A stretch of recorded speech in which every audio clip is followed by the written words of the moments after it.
Hey there. Well, trying to get this finished up. Last night I realized I was going to have to pull some dirt out of the grow box to have room to work, and that's what I'm doing right now. Pull a little bit of dirt out of here so I have room, and now that I do, I can continue on with the task that I've given myself. Try and be as gently as I can as I'm doing this.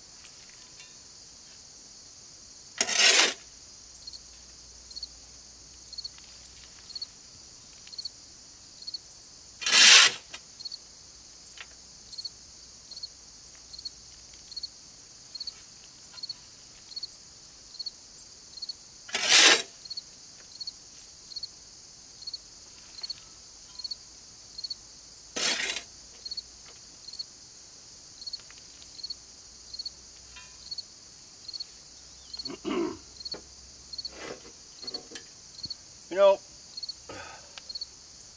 I can't reiterate how well I like working with these root trappers. I mean, I've used them in other trees, different types of trees, but the trees that I find is doing really, really well with these root trappers is these pawpaws. I really love the way the pawpaws grow in them, and I really love how the root systems turn out to be in them, and it's just something that goes hand in hand. You know, these root trappers and the pawpaws, I feel they go hand in hand as far as trees and pots are concerned. And like I said, I can't reiterate how well they do.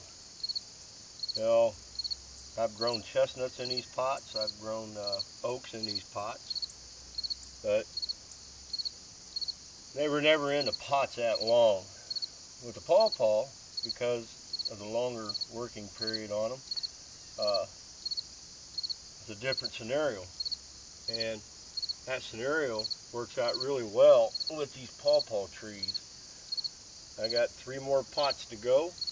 There's a total of 27 in here now. These ones right here are intended for an early wake up next year. That's the reason why they're in the root trapper pots. The ridges in these pots make it ideal for pawpaws. The ribs inside the pots, it makes it ideal for the pawpaws because of that long taproot. And I'm able to trap that root inside this pot and not worry about it taking over.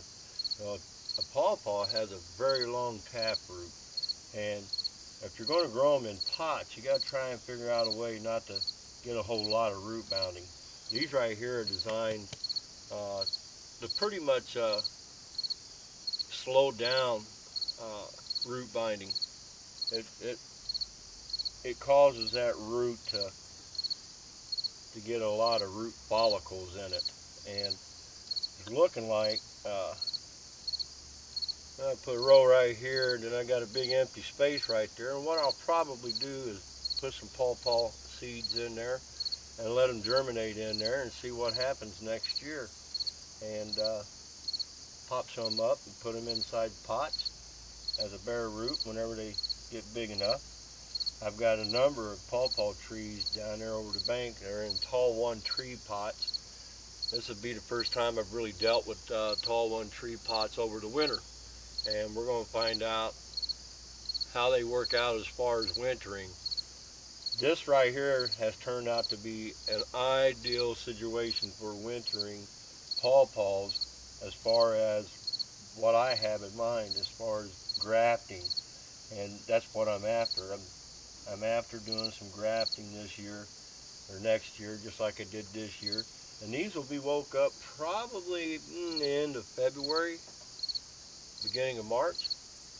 Come the end of February, granted that the ground ain't super froze, I'll pop them back up out of the ground, and I'll stick them in the basement to slowly wake them up, and see what happens. You know, like this year, I was able to do a few grafts in March. So next year, I'm looking at that same goal to see if it's going to work out. And I think it will.